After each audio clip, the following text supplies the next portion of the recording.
Hello, this is Igoro, host of the Igoro Show, and you are listening to the Steve and Crypto Show. So keep your ears open and your mouth shut.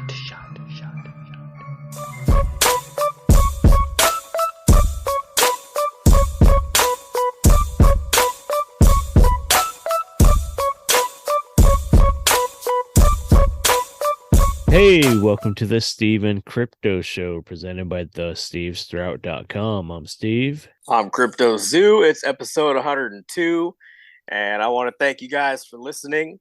Whether you are just jumping in now or if you have been listening since episode 1, we thank you. We really appreciate you guys giving us a chance because there's a ton of podcasts out there to listen to.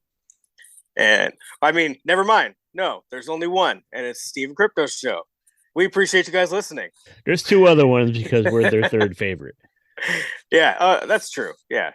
So we appreciate you putting us in the third spot.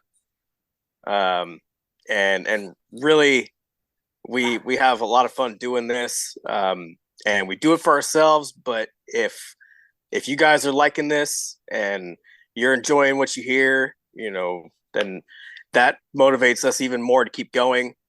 And I tell you what else is motivating is seeing more and more people become Patreon members, which is really cool. And because there's a awesome assortment of content over there. You can head over to patreon.com/SteveCrypto. And we have some videos and some audio episodes over there that are only for you. There's some that will eventually be let out to the public, when we feel like it. And there's some stuff over there that is just kind of random, but we wanted to get it out. And, maybe we thought like it might not fit in our normal episode format or just something we decided to throw out. So we put it there for something to get off our chest sometimes. Yeah. I mean, you and your fiance played some games and talked about them, and I've done a couple unboxings, I think. So we have a couple little fun things over there to check out. So again, patreon.com/SteveCrypto. And if you are wondering about another way that you can help support this show, you can buy us a coffee.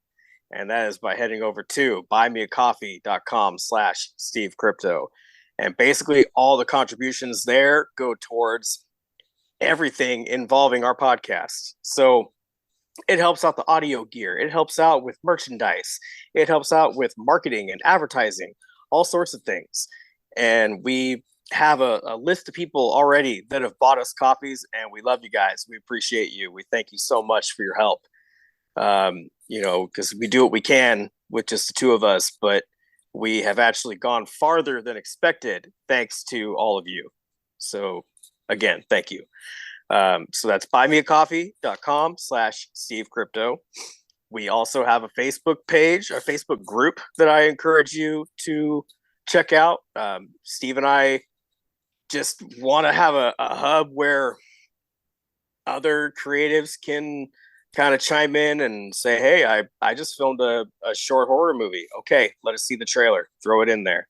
Or maybe you're working on an album. Put a song in there if you want to share it. If you're comfortable, it's there. So just find the Steve and Crypto Show Facebook group. Come be a member. It's also a good way to maybe keep track of things that are going on with our show. If you might miss it on the timeline somehow, you can become a member there. And I guarantee you're gonna be hit with a variety of spooky information and just different things that you didn't know were coming your way. All kinds of shit from the pop culture and horror world. That's right. Yep. And Steve and I also have our own pages on Facebook, Instagram, and Twitter. You can follow us at the Steve Strout and CryptoZoo88. I believe that covers all the business. Well, of course, we encourage you after listening to the episode to go and leave a review wherever you're listening at. That always helps. And be sure to visit some of our friends like Fairflix. Check out Fairflix. If you have a Roku device, get on the Roku app store and get, I don't even know how you call it, a store. Go in the Roku place where you pick your fucking apps. Get Fairflix. It's an awesome streaming service. It's super cheap per year. They have a ton of indie horror. They're constantly putting out more. They have a bunch of classic horror movies. They have some great horror hosted shows like After Hours Cinema, which you'll see our stupid faces on every once in a while now, which is pretty cool. There's that. And then also the Halloween Shirt Company. Though it's called the Halloween Shirt Company, they have an amazing selection of holiday gear they put out recently with like Krampus and Santa and creepy shit, but they keep that creepy vibes like they do because it's fucking Halloween all year round. So go to HalloweenShirtCompany.com, check them out, and if I'm not mistaken, I think they give you a discount on your first order. And if I am mistaken, sorry, you can get a discount on your orders now at our merch shop.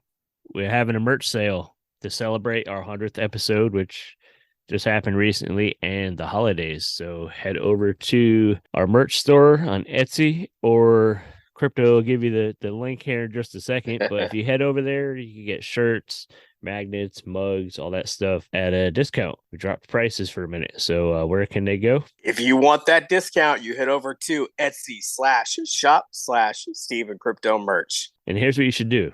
Get your Steve and Crypto shirt. You might not get it by the weekend, but go find Crypto this weekend. He's going to be in Auburn, Washington at a event. It's like a mini con up there. He's going to tell you about more in a second, but go see him and he'll probably have some pins and stuff. So while you're waiting for your t-shirt you just ordered to come in, you can still represent and wear the Steve and Crypto pins. So tell them about that show. Well, if you walk in wearing one of our shirts or a hat or something like that, you're also going to get probably a hug and a crisp high five. Crypto's going to give you a hand job. No. I said a high five.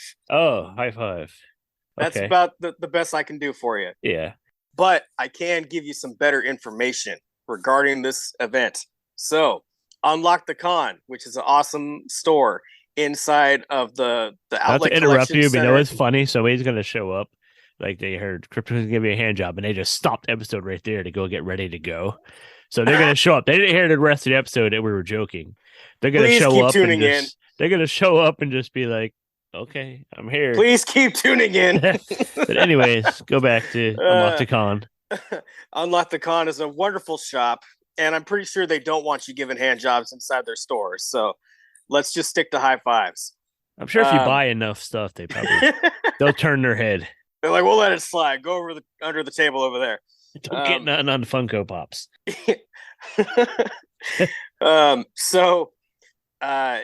The Auburn Mall, it has this store called Unlock the Con that has a huge assortment of Funko Pops and other little collectibles. It's mostly a Funko Pop store, and they put on this event that is the Winter Wonderland convention, you could say, and it's a celebration of pop culture. It's going to be, as we were saying, this weekend. So that's December 10th and 11th, Saturday, Sunday.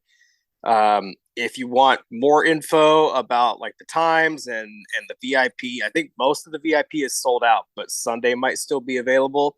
You can head over to unlockthecon.com and read all about that. They also actually list the autograph prices for the celebrity guests that I'm about to get to in a minute, which is really cool because most cons don't do that. And you just walk in blind, not knowing what anybody's going to charge for an autograph. And you get there like, well, shit, if I would have been, if I would have known like so-and-so was going to charge this much, I would have been more prepared for it. So go to their website, read up the information there, and you can be a little prepared for this weekend. So not only do they have 40 vendors and the food court mafia in attendance, which is like 8 or 9 food trucks that are all friends, they have the following guests in attendance. Erica Schroeder, who does the voice of Eevee on Pokemon and a variety of other characters in anime. She will be there for autographs and photos. Michael Hagney, who is the voice of Charmander, Psyduck, Cubone, Blastoise, Snorlax, and more, will be there. Oh shit, Snorlax is gonna be there. Tara Sands, who is the voice of Bulbasaur and many other characters, will be there. Eric Stewart, who is the voice of James from Team Rocket and Squirtle, and a few other characters. Someone from Yu-Gi-Oh! He's going to be there as well. And Trina Nishimura, who does voices for Attack on Titan and My Hero Academia and a few other things. So the last one that I'm going to mention before I get to the DJs that are also there spinning music all day. We had someone listed for the event, Jim Winburn, right? That was his name. And he was, for anyone who doesn't know, he was one of the original stuntmen for the 1978 Halloween film. And he recently passed away. So, it's unfortunate that they had to find a replacement, but I gotta say they did find a good one, because I dare say this person's name, 5 times. I don't think I can manage. Candyman will be there. Tony Todd, live in the flesh. He will be there for autographs, for signatures, for whatever you like. If you have something that you want signed that's from Candyman, or from that's 2 times now, or from I believe he was a character in The Flash, maybe. I think he was Zoom, or at least the voice of Zoom. Yeah, it might have been. I know. Yep. He was in I think he was in the show Chuck. Oh yeah? Yeah. That's all I gotta say about that. But Candyman. Okay. Tony Todd. Tony Todd's a nice fucking dude. 3. I met him a few years ago, or a long time ago now, probably 10 years ago. And he was just like super cool and really, really good with fans, and really, he really seemed like he cared about fans, so like he's definitely somebody worth meeting. And I mean, he was fucking Candyman. So yeah, go meet Candyman. That's 5 times now. You said it twice. I said it 3 times. You just said it 2 more times. I think one of us had to say it 5 times. I don't know if we can. No, not collectively. Yeah. Okay. Yeah. All right. He's not going to show up in the Zoom here and slit our throats. No. I wish he would show up in one of our Zooms and do an episode with us, but you never know. Maybe one day. Yeah. He's got to show up wearing a Steven Crypto shirt asking for his handy. I can't give yourself one. Yeah. I was going to say, you better not be asking him for one with that giant hook. So our favorite Tony Todd really does have 2 hands, though. So our favorite convention in the area, Crypticon, is helping to bring Tony to our neck of the woods. So thanks to Crypticon, and thanks to Unlock the Con for working together on bringing such a iconic character in horror out to our little part of the Northwest. Yeah, for sure. It's cool that they're just doing this show in general.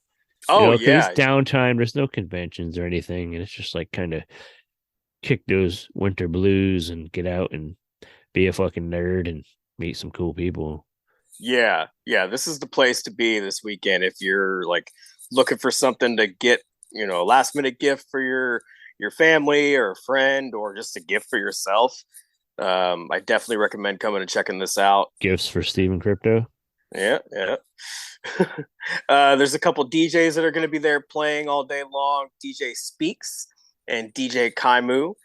So looking forward to meeting those guys and meeting everybody there, all the vendors and everybody that attends. So come find me, come say hi. If you have been listening to the trivia in the last probably 30 episodes we've done. Right.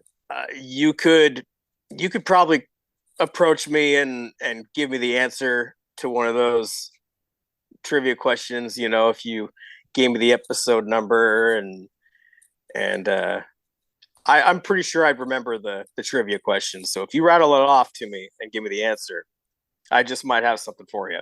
Yeah. And it's not the handy. No. I told probably you crisp high fives. That's all I got. crisp high five and like stickers and stuff. Yeah. I bet somebody would really like a handy though. I don't know. But anyways, what's the details again? Where's the website? What's the date? Where? All right, you can go to unlockthecon.com for all the details. Oh, I forgot to even say it is free admission. This whole event is free admission to enter. However, if you would like VIP, which I highly recommend doing, go to unlockthecon.com to read about that. Saturday is sold out. The VIP is sold out. That but I mean believe you can't go and still buy autographs and stuff. You Right. can still do that. You just don't have to Right. wait if you're VIP. Exactly. VIP gets in early. I believe they get to show up like 45 minutes to an hour before everybody else. So you get to do your shopping in a little, smaller crowd. They also get signatures and photos from every guest. And there's different levels of VIP from what I read. So, you would have to go on the website and look at all the details. But I know one of them does entail autographs and photos with JSA certification from every guest that's attending, which I think is Pretty one of awesome. the coolest things that a con can do. I've thought about this for years. Like, man, I would go to this blank con if I knew, that I could pay to get in and then I had a guaranteed signature. Like, even if they said, all right, we're going to give this little card and you just present it at whatever table you want and that gets you your thing. Yeah. That would be fine. It's just, it's kind of rough sometimes when you go to certain events and you might have a number in your head, like, oh, they're probably going to charge this much. And you get there, like, shit, it's double that. Sometimes you get lucky and it's cheaper than you think. It just depends on the guest, but they all have their own Not different very rates. No, but they all have their own rates. So I will say, if you're listening and you're thinking about maybe going, look into going Sunday if you want the VIP. Go to their website, read the details. Last I checked, I believe Sunday VIP was still available. And there is one version that also includes a breakfast with some of the people that are going to be attending the event. So if you, I don't know if it's available, but, if so, it might be fun to go have a bowl of cereal with Candyman. Yeah, maybe. I don't know about that, but yeah. I'll take some honey in my Tony Todd coffee would be cereal, cool. hold the bees. It'd be cool to sit down for coffee with Tony Todd, but I don't know about doing anything with Candyman. It'd be just too weird. Yeah. Anyways, with that being said, that's going on this weekend. But if you listen to this later on, get in your time machine and go into the past and go to the event. But it's going on the 10th, weekend of the 10th and 11th. Yep. Is that what it is? Okay. That's right. This And weekend. Auburn, Washington, unlockthecon.com. Get all the details there. That's this weekend. And last week on this show, we ran an interview we did in October with Jacob Zappi, a local writer who wrote a book called Northwest Mythology. And he told us about the book and all that stuff. And he did just launch the second book. So you could go to northwestmythology.com and get details on that. But also, of course, go back and listen to the episode last week. This week, I kind of explained how I met this actress who is on this episode. She's a new name. She's not a household name yet, but I feel like she very well could be. There's a new indie film that was released at Screamfest. Yeah, I think it was in Screamfest. LA, and it's like a big horror film festival. And their movie, it's called KillHer. It's spelled like KillHer, but KillHer. They debuted it there. They had like their whole red carpet debut and everything, and people went crazy for it. It like sold out to one of their big theaters, and it did so well that they brought it back for an encore screening. And again, it did really well. getting a lot of buzz around it. It's getting good reviews. People are really liking it. It's a cool movie. It has a very 80s slasher mixed with a more modern Scream kind of vibes. I call it like Friday the 13th meets Scream. I kind of put it along there. Scream in the woods. Yeah, there's like a lot of humor, but there's also a lot of good kills and gore and stuff, which hasn't been released yet, so we can't talk much about some of this stuff. But luckily, I met the actress. Her name is MC Huff. She connected me with producers so we could screen it, and so luckily we were able to watch it, and it was fucking awesome. So keep your eyes open for this movie, KillHer. You guys will dig it. Pretty much about a bachelorette party. One of the girls is getting married, and they decide to have their bachelorette party on a camping trip.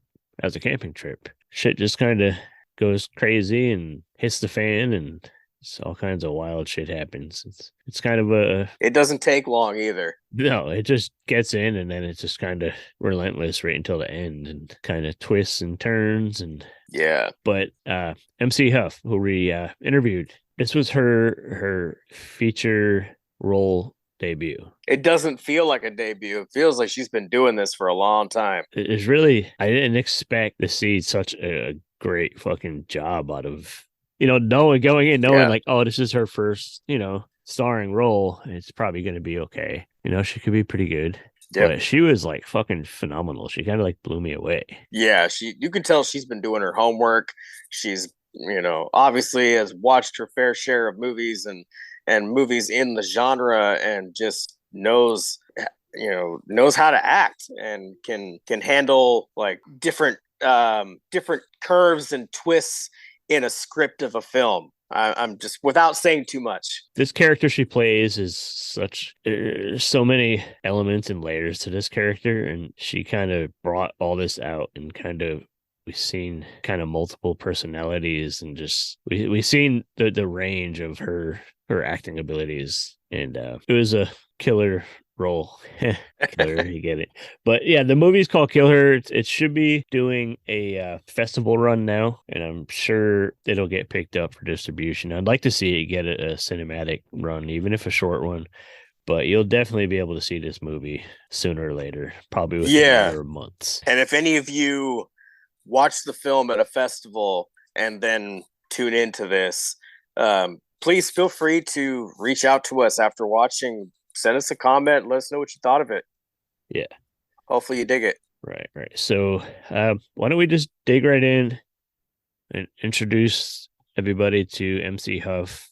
She's a actress you may not have heard of yet, but I think she's a role or two away from being somebody we know. You know what I mean? Yeah. When you see her in this movie, you're gonna feel like, damn, she's been doing, it feels like she's been doing it a long time, as I said a minute ago. Yeah. And you're gonna be impressed.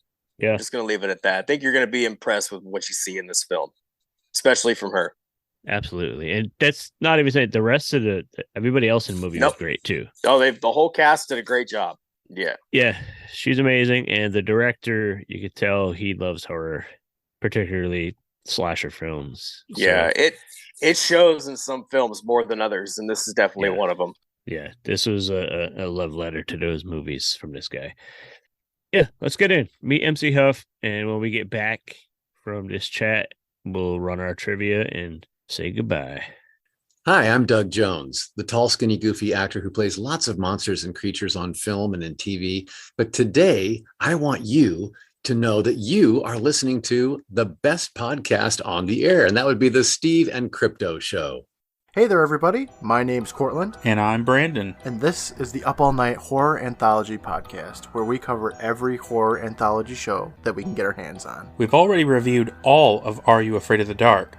We've set our sights on Goosebumps next. Do you love to laugh at amazing 90s Canadian horror shows? Then we've got the perfect podcast for you. So join us every Tuesday for new episodes to keep you up all night.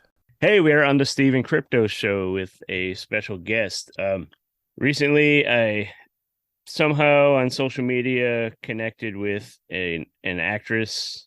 I'm not sure how long she's been doing it. We're going to find out here in a minute, but She liked something I posted. I went and checked out her profile, and she had a teaser for a new movie that was just about to premiere. And I think they did it at Screamfest, if I'm not mistaken. They did a big red carpet premiere and everything. And her name is MC Huff. I had to find out who she was and learn more about her because her performance in the movie was phenomenal. And let's just jump right in and start talking to her. Meet MC Huff. How are you? I'm good. Great. Very happy to be here. Definitely happy to have you here. So, Yeah. before we mention what we can about the film, KillHer, which I should have said at the top there, but tell us a little about your background. So I'm from Austin, Texas, originally, and I actually went to the University of Texas at Austin for biology. So not film related, but ever since I was like 7 or as early as I can remember, when friends would come over to the house for like a play date, I was like, okay, you're putting on this costume, you're putting on this, you're the knight in shining armor, and action. So it was always playing pretend, and that's where I got my biggest joy in life. So yeah, I think it was kind of an obvious choice. As much as I love science, I knew that this is something I needed to do for my life's work. So did you do any formal acting training or like improv stuff or stage? Yeah. I'm a big improv actor. I went to the UCB and the Groundlings. Okay. I'm on a team called Chugga Chugga. We perform around LA. So yeah, I mean, the heart of acting, I think, really is improv. It's at its purest form. So that, yes, formal training. And once I moved out to LA, I really wanted to work on my craft. So I got into Diana Castle's The Imagined Life. So that was my formal training. But yeah, as a kid, it wasn't no formal training, just diving right into that play spirit as a kid. So you mentioned that, and pretending as a kid. It sounds like you might be a good director. Is that something you might like to do down the road? Well, I actually had my directorial debut in February at Mammoth Film Festival. So I had a short that I wrote and directed and produced. Okay. And I absolutely loved that whole process. So that's certainly something. Breakfast with Jenny, right? Yes, Breakfast with Jenny. I checked it out this morning. I was researching, and it was for, what is it, like 6 minutes, 7 minutes? Yeah, 6.5. Intense. It was like one of the most intense 6.5 minutes. Like, it's hard to explain. I want people to see it. I'm going to make sure to link it in the show notes so people go find it.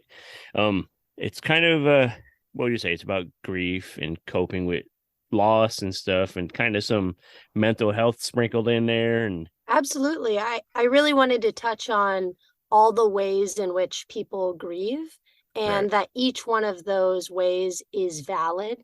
And I think a lot of times people put shame on themselves for grieving in certain ways when there should be no shame surrounding any of that.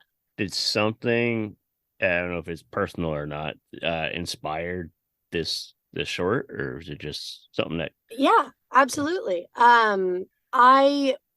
So growing up, my grandfather was a huge part of my life, very influential and almost like a father figure to me. And towards the end of his life, I remember he was in the hospital, and it had gotten to the point where, everyone knew he wasn't going to make it and he wasn't going to leave the hospital. But for me, I was in denial. And I was saying, oh, I can't wait to have his birthday party when we get him out of here. But looking back on it, I was just finishing up high school, getting ready to go into college. And there was so much going on in my life at the time that it really was necessary for me to have that state of denial in order to survive. It's a survival technique. So yeah, and realizing now, hey, there's no shame in me thinking that he was going to get out of there and go to a party, because that's what I needed to believe at the time. Yeah.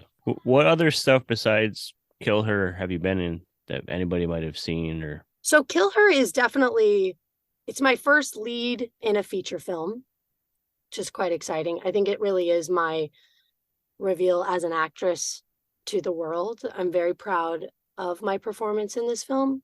You should be. Thank you. I appreciate that. I have done, pilots and shorts, but I only moved out here a couple years ago. So, and that was including COVID times. So yeah, this is my first big, hello, look at me. So if you've been out a couple of years, and I think the COVID was past 2 or 3 years, and I think they've only really been working for the past year or so. So you kind of that's the got your thing, foot and in the that's what door really fast. Yeah. that's what really inspired me to write my own short and direct it and produce it myself, was because the opportunities were so limited because of COVID. And I was like, screw this, I'm not going to wait around for someone to give me a chance. And so yeah, I shot that before I did KillHer. And I think that everything I had learned about editing and the different shots I wanted to get, everything about that whole process really helped me as an actor in KillHer, because I understood all aspects of the filmmaking process more. Right. Yeah. You kind of figure like your angles you got to work and all that important stuff. Are you going to be doing any more? You planning on any more directing or doing any more shorts or anything? Yeah, I'm actually writing my first feature right now. And it's more directly about my grandfather. So the short was kind of inspired by that. But this is sort of a hypothetical situation of how I would have liked something to go with my grandfather. Yeah. All right. It's good. It's a good personal sounding story. So you'll definitely put more heart into it. Not that you don't with anything else you do, but just, yeah. Oh, absolutely. I mean, I think that when it comes from a personal place, you're right, you put so much more heart into it. It's not like just a gig, It's like, I'm going to do this gig and get paid and move on to the next one. It's like you're invested so much more. So KillHer, how did you get involved with this film? So it came in my email from my agent, and it's funny, I got the sides. There's 4 lead female roles in the movie. Yep. And I got the sides for Maddie first. And then the next day I got an email and said, can you read for Jess, one of the other characters? I was like, okay. And then the next day I got an email, can you read for Eddie? And I was like, oh my God, they hate what I'm doing. They want me to keep reading, for other characters, which is so wrong. If they hate what you're doing, they're just not going to see you again. They saw something, yeah. So they're just looking for the best fit for each role, I assume. Yeah. So then about a week went by and we did a Zoom callback, because it's still very much the Zoom world with COVID. Yep. And they wanted me to read for all 3 characters for the callback. I was like, okay, this is interesting. And then about a week later, I was in Provincetown at the time, and they said, can you fly to LA for the chemistry read? I was like, sure. And I said, okay, so for what character? This is the final chemistry read. And they said for all 3. And I was like, shoot, because I really wanted Eddie.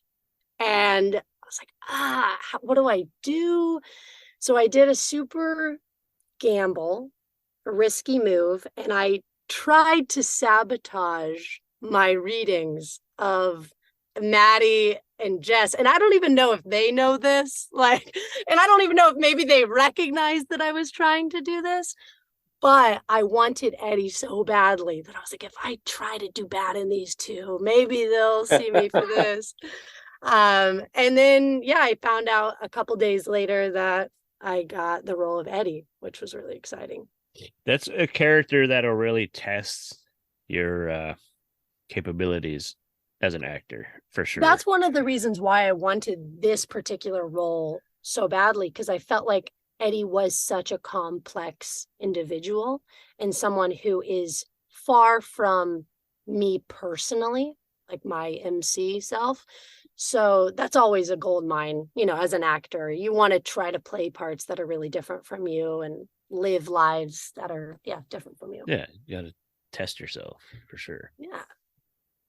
And one other funny little tidbit from that final chemistry read, they had me read with 6 different guys who were going to play the role of Jagger.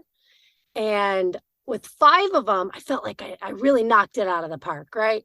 And then this 6th one, oh my God, it was a disaster. I wasn't remembering any of my lines. He wasn't remembering any of his lines. We felt like we bombed it for each other. And I went home being like, oh my God, he probably hates me. I ruined that for him. And then sure enough, when we show up on set, he's the one who ended up getting it.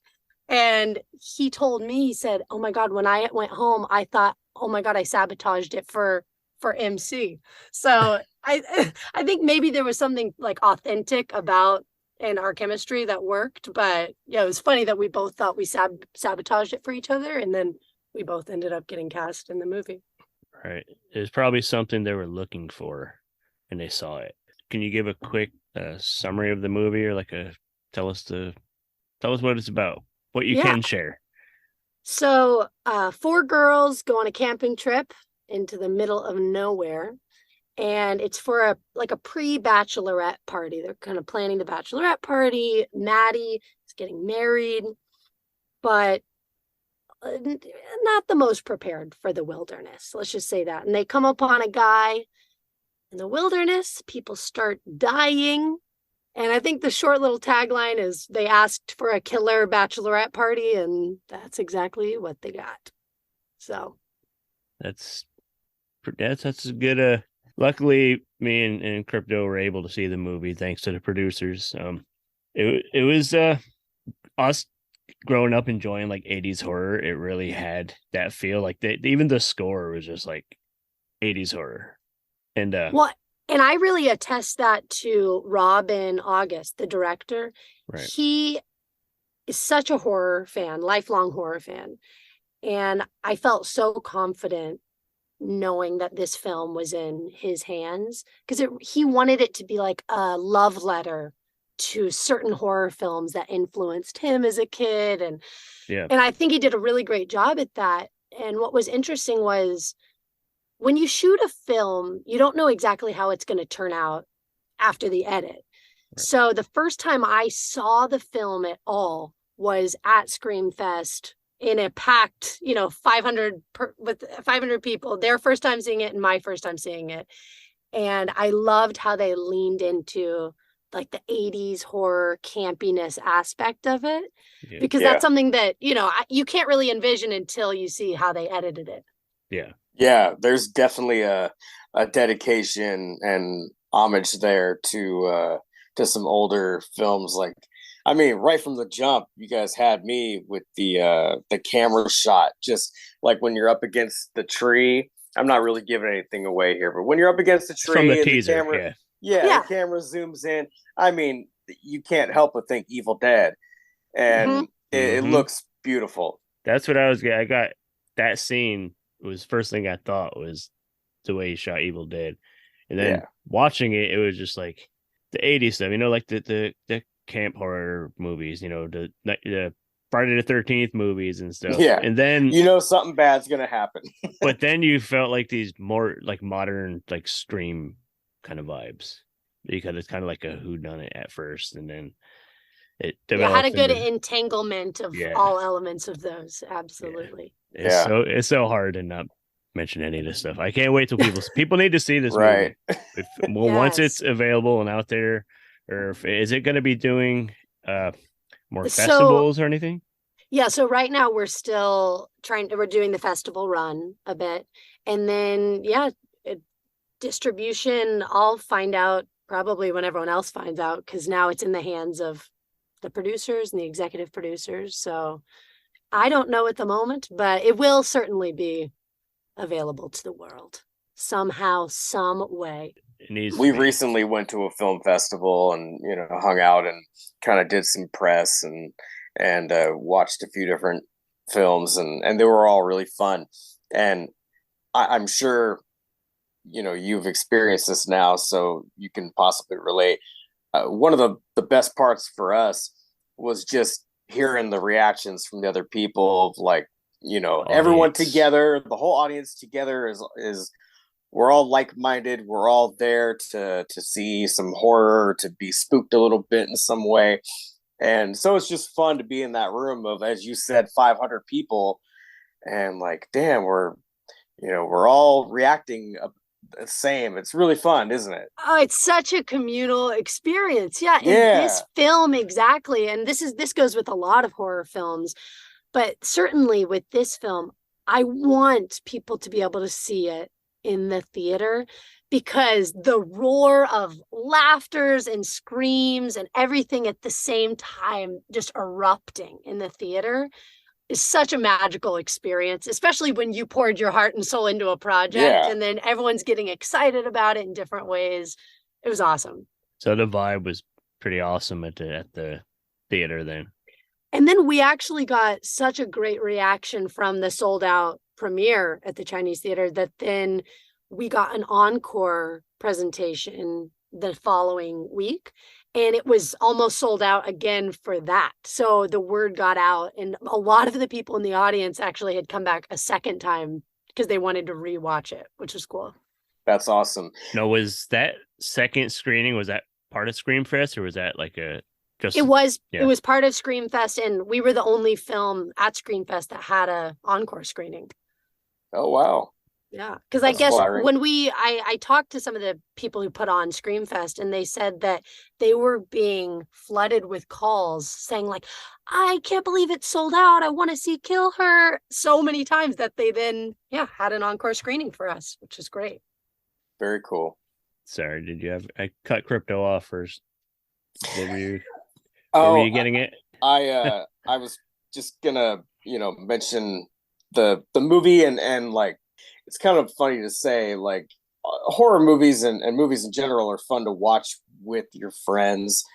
But like, this one definitely has that, like, if this was the 90s, I would want to rent this with a couple other movies on a Friday night with my friends, and like hang out together and watch, and kind of adding to what we're just saying, like everybody like hollering together and the communal feeling.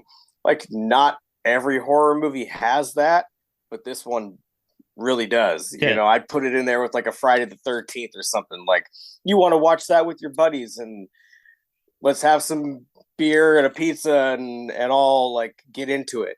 Like you said, people need to see it in the theater. It's a great popcorn movie, and it is. Yes. It'd be perfect. I just wanted to hype that up a little bit more, basically. Like, put it in the theater to anyone who's listening.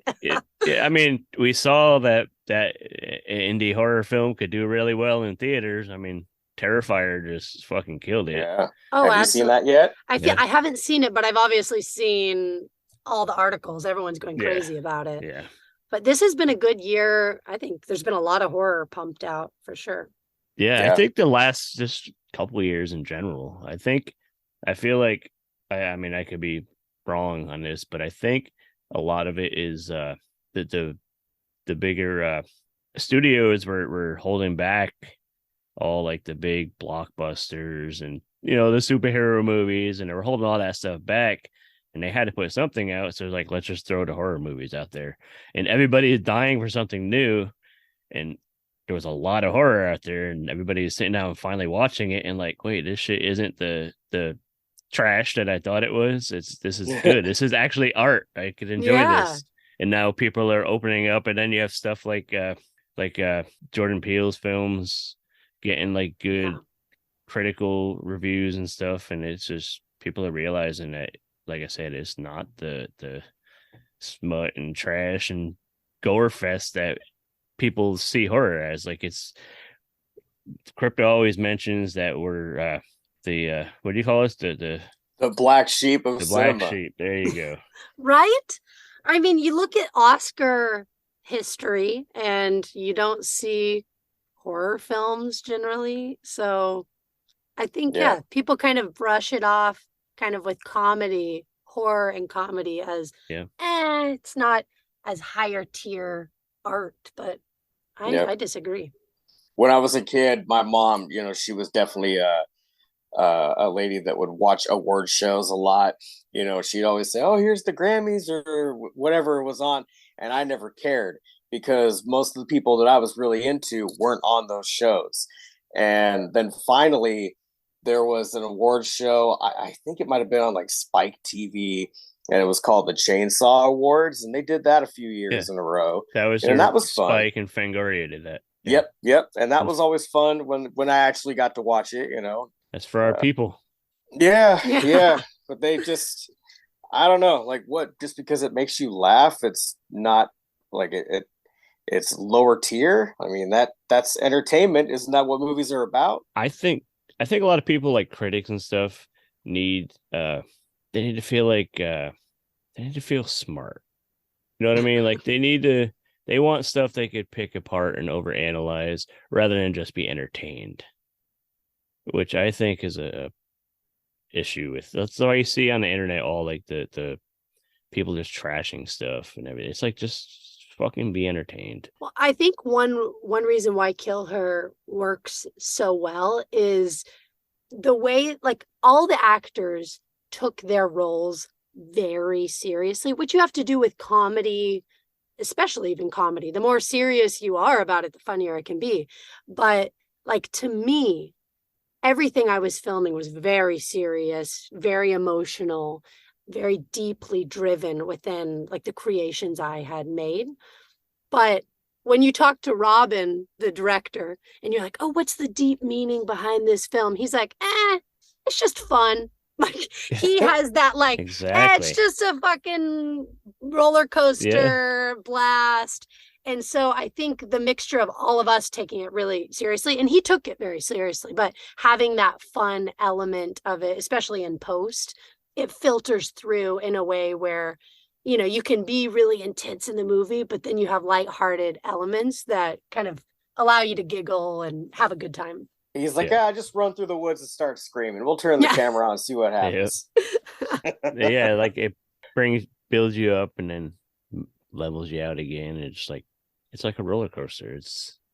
I think fun. That's a perfect way to describe it. Yeah. It really is. It takes you on a wild ride and takes some sharp turns at times.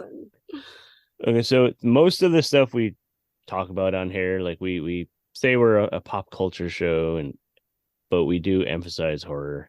So, what were you a fan of horror growing up, or before you got into acting? Yeah, absolutely. My friends and I, probably around the ages of 10, 11, 12, 13, and when we'd all get together for sleepovers, we would put on, I think it was around the time of like Saw. We watched a lot of Saw, One Missed Call. It was all like a lot of those movies. And we'd get so scared. Like, it was almost a competition to see who could last, because we were such scaredy cats. And then I remember when we would get too scared, we would put it on mute and it wasn't really scary. And I think that's when I realized how important scoring is, especially for horror films. Yeah. Because, you mute it and you just see people like with their mouth open, like pretending, to scream. And it's just funny, yeah. It's just funny, yeah. So, I grew up loving horror, but I have such a greater appreciation for horror after shooting this film, because we relied a lot on practical effects on set rather than all in post. And I was just so impressed with the makeup department, Kelton and Bailey. They're so talented. And I remember these practical effects looked so realistic on set that people were getting like wheezy because it looks so real. And mind you, I give it to them. It was like, 30 degrees, 20 degrees when we were filming. It was freezing up in the woods in Big Bear. And they're covered in fake blood and freezing. So yeah, just such an appreciation for this whole genre after actually shooting a horror film. And I never thought I would do one until this kind of fell into my lap. And now, I could easily see myself doing some more. I think you could. Being a horror fan, I want to see you do more personally. Yeah, I mean, I was going to ask you, like, is there anything that you would like to do in the future, be it horror or not? And if you want to dive into the horror bracket, is there like any specific role that you want to do? Or is there like, just, is there anything that you are thinking about that you would like to accomplish down the road? Yeah, I really loved this horror comedy because, I mean, it's a blast. Like we said, it's a roller coaster. But I think the things that I'm drawn to are like super dark, like almost psychological thrillers where you really get in the mind of the monster, the human who's doing horrific things. So I would love to play a role where I am, you could say, quote unquote, the villain, but the focus is really on my past because I love understanding why people are the way they are. And I think that's what makes me so curious as an actor. Like, I want to understand why you do certain things, and I want to have the opportunity to live as you in certain, different movies. So yeah, I think being able to explore those dark parts of ourselves that we usually push away would be something I'd like to do. I feel like with the Eddie character, you kind of touched on some of that a little bit.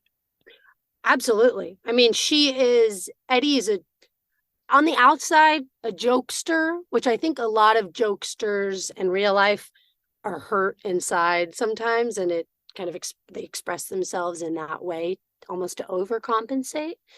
So yeah, jokester, but someone who really just wants human connection and more than anything wants to be loved and wants to be seen and heard. So you are right. I got to experience some of that with this, but I'd like to go deeper. Right. We always want to go, want to go deeper and darker, and you always want to push yourself to the next level and whatnot. So is there anything coming up anytime soon for you? Nothing I can talk about right? Yeah, publicly right now, except for obviously the feature that I'm writing that I do plan on also being in.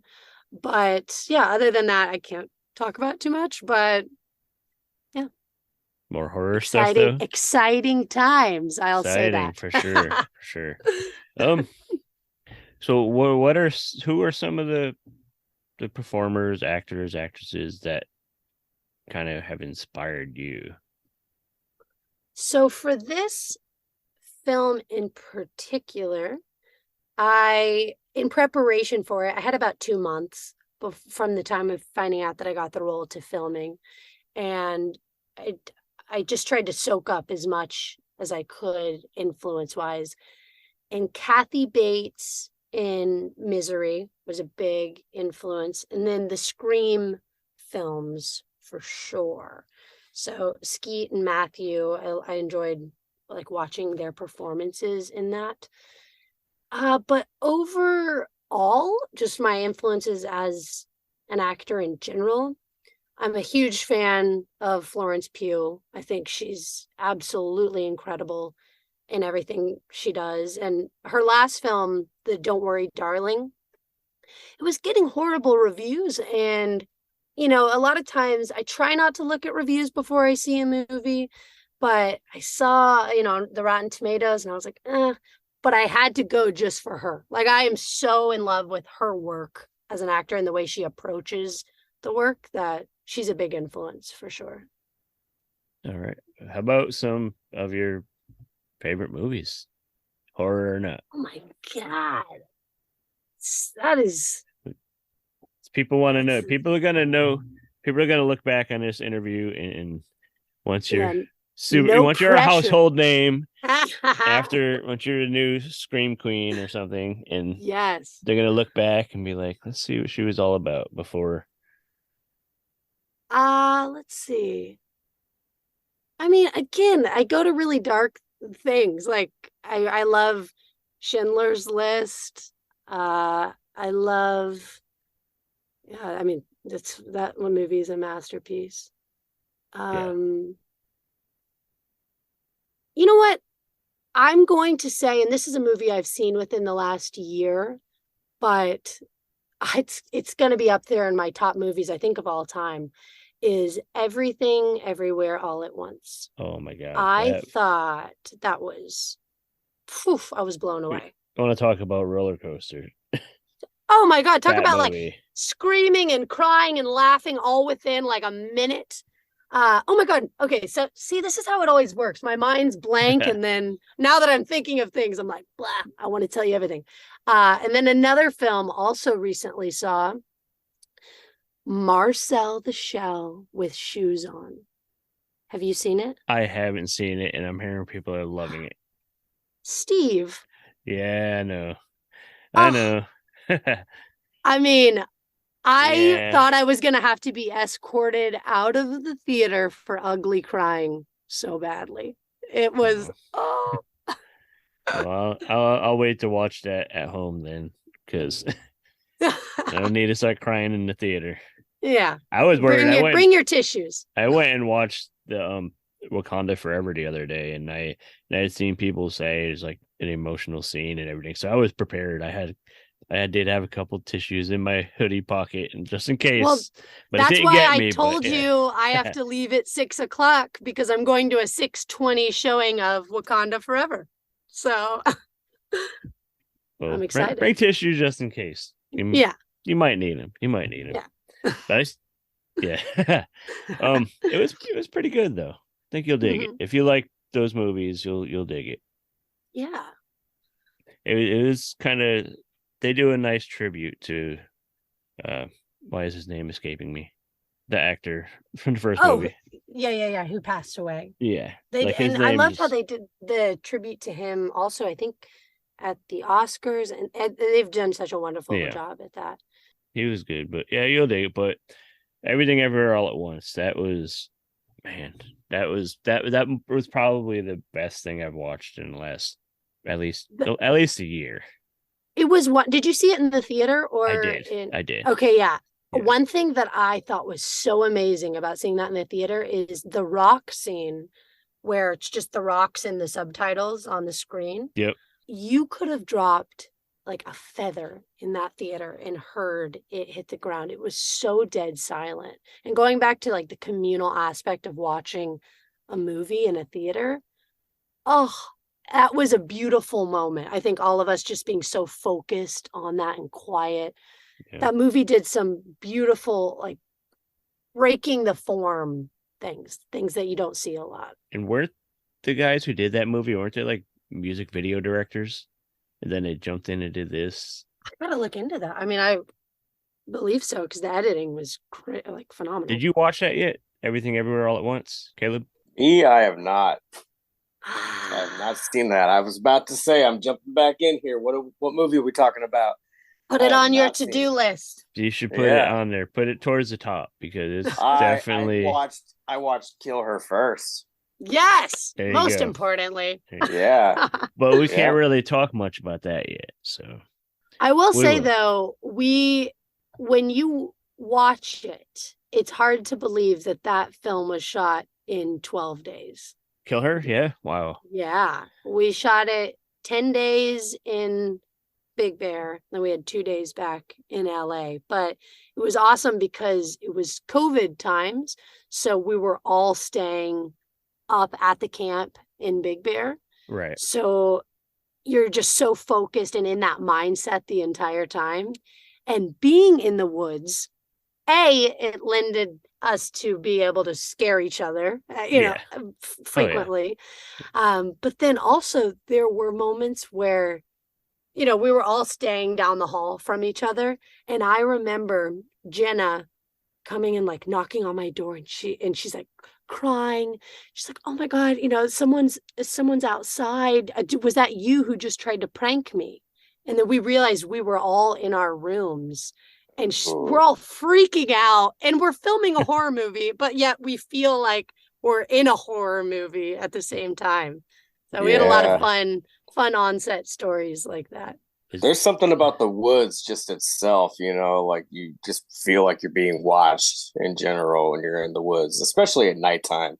Oh, yeah. And a lot of our shooting days were night shoots. So like 6 p.m. to 6 a.m. So it was pitch black dark. And you're like, did you see that? and there was a lot of wildlife too, so you'd hear rustling in the bushes, and Oh man. yeah. Yeah, that's freaky. Yeah. That's freaky. Is there any other fun set stories that you could share without giving away? Yeah. There's a scene that didn't even make the movie, but it involves these gigantic cockroaches. Like, I mean, 3-4 inches long, like gross cockroaches. And somebody, I'm not going to mention, but somebody's hand is laying on the ground, and these cockroaches, live cockroaches, crawled all over this person's hand for the shot. And then when they watched the movie and found out that that wasn't even in the cut, they were like, I had cockroaches crawl all over me for no reason. That was a fun moment. And then also there was a scene where we had to change a little bit of the dialogue, because I think we were all sitting around our like fake campfire, and we were supposed to say, oh God, it's really hot out. But it was 20 degrees and we were all physically shaking. So we had to change it to like, oh, it's very cold out, because there's no way that anyone would have believed us that we're saying it's too hot while we're convulsing and freezing. That's funny. Did you guys have a fair amount of bloopers also? Like they ended up becoming comical?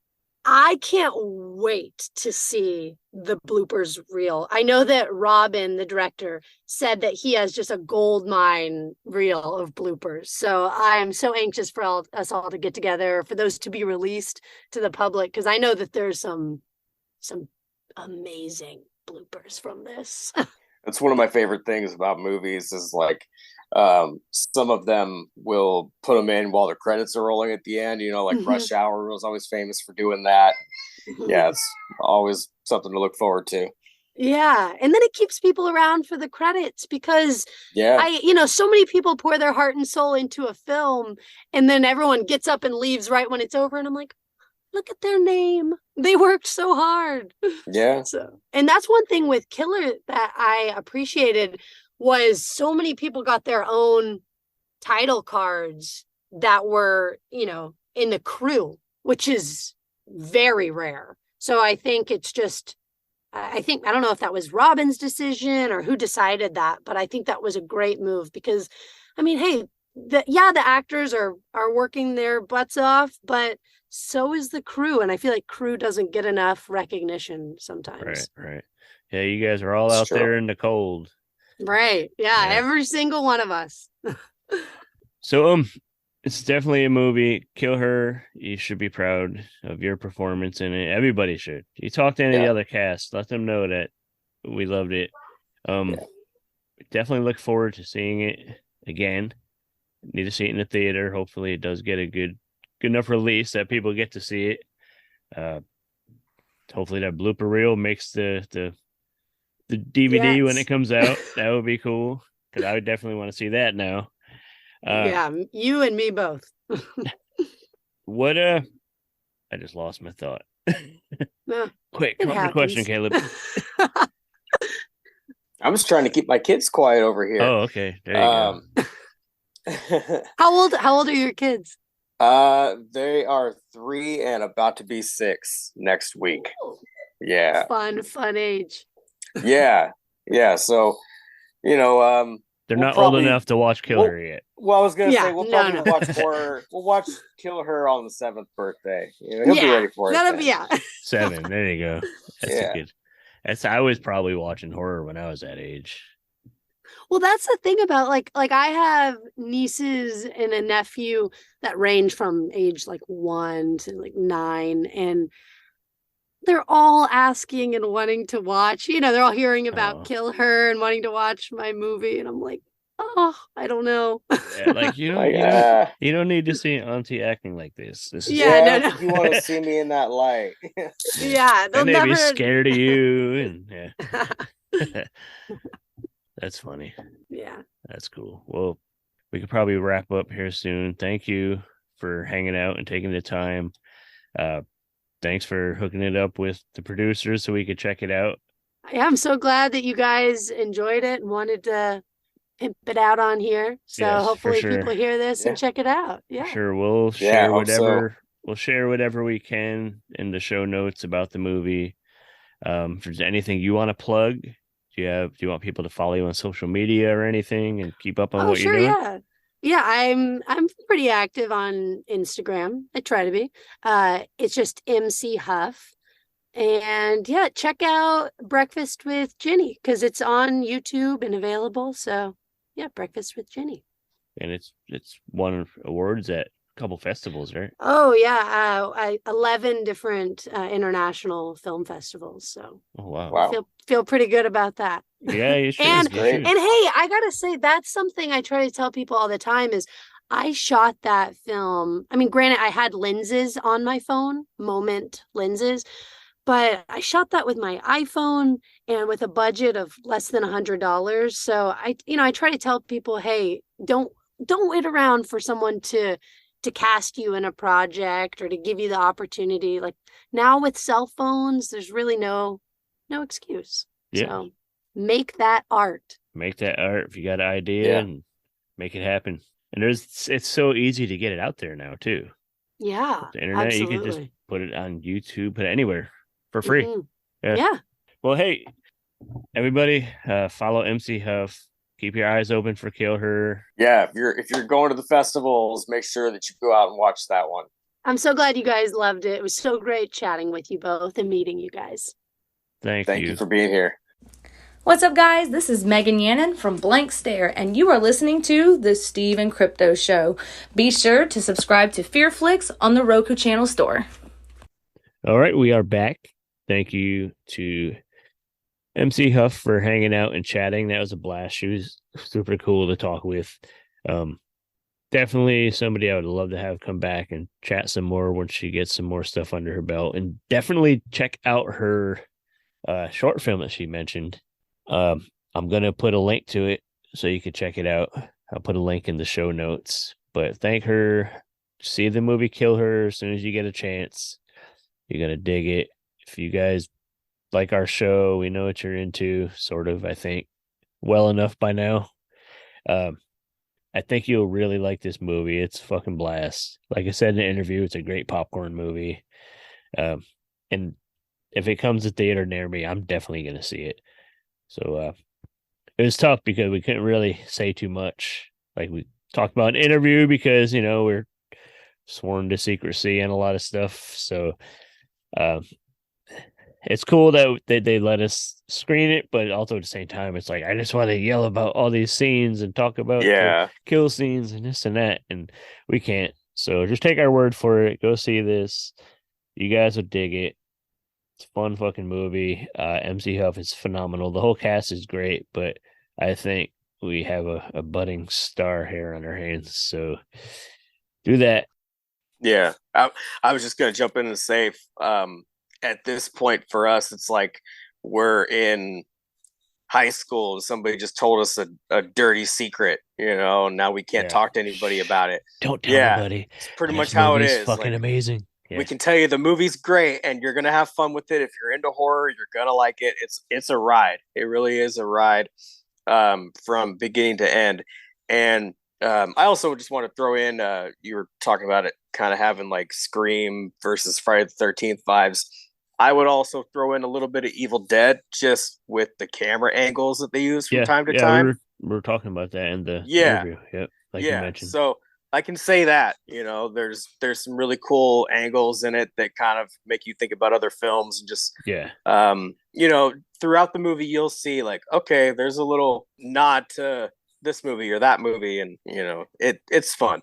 The whole movie is just fun. You can see a lot of influences and stuff. Influence, paying tribute. It's a great time. The director name slipped my mind at first, but his name is Robin August, and you can see this guy loves horror. So I think you'll dig the movie. Check that out, and also, of course, check us out on social media. He's CryptoZoo88. I'm the Steve Strout. And those are also the places you could track us down to give us the answer to trivia questions, which we've been giving you trivia every week. And if you got the answers, message one of us and we'll send you some stickers and stuff and put your name on a list for a bigger drawing down the road. So I guess it's probably a good time, since I brought it up, that we come up with a trivia question for this week, and we're going to go holiday related. That's right. So, considering we are getting closer and closer to Christmas, we would like to know what Santa's demonic companion is called. I think if you're listening to this show, you probably know the answer to this. What is the name of Santa's demonic companion? The creepy horned Christmas demon who punishes naughty kids, who may even be attending this weekend's Winter Wonderland event in Auburn. Once again, December 10th and 11th, this Saturday, Sunday, come out to the Outlet Collection Center, formerly the Super Mall, in Auburn, Washington, for the Winter Wonderland event presented by Unlock the Con. You can meet 4 people that do voices for Pokemon, that all of them do more than one Pokemon, basically. And they all, have other things that they do as well, including Attack on Titan and My Hero Academia and other things. And, of course, you can meet Tony Todd, Candyman. There's 40 plus vendors. There's food, all of that. So come check it out. And you might also be able to get your pictures taken with Saint Nick's demonic companion. So think about what we generally like to call him, and you could approach. You could either send us a message and give us the answer, or you could approach me this weekend and let me know. You could even just point to him and say the name. Yeah, that thing. Point thing to over him. There with the horns. Yeah. Episode 102. Say the name, and I'll have something for you. Yeah, and if your kids are naughty, keep them away from this guy. He'll beat him with a stick, or like take him to the underworld or something. He has a basket with their name on it. There you go. Right on. Well, I think that's going to about wrap up this week. Of course, we want to remind you guys to leave us a review or rating wherever you listen, and go subscribe on our Patreon, patreon.com/SteveCrypto. Go leave us a tip at buymeacoffee.com/SteveCrypto, and join the Facebook group and all that cool shit, and get in on the sale and our merch shop. And what's the link for that again? Etsy.shop/Steve and Crypto merch. Go check it out. Get yourself a t-shirt, maybe even 2, because we have 2 different designs. Get yourself a coffee mug, a magnet for your fridge. Those magnets will fit in a stocking for your loved ones just perfectly. I think a mug could even fit in one too, honestly. You could hit up Steve directly for a trucker hat. There's a couple left. Answer the trivia. We'll send you some stickers. We have a variety of merch, and we're hoping that you guys dig it. And if you like what you're hearing, just leave a review on your favorite podcast app. That helps us out a lot. Yeah, that's about it. We're getting ready for I'm personally getting hyped up for the Joe Bob Briggs holiday special.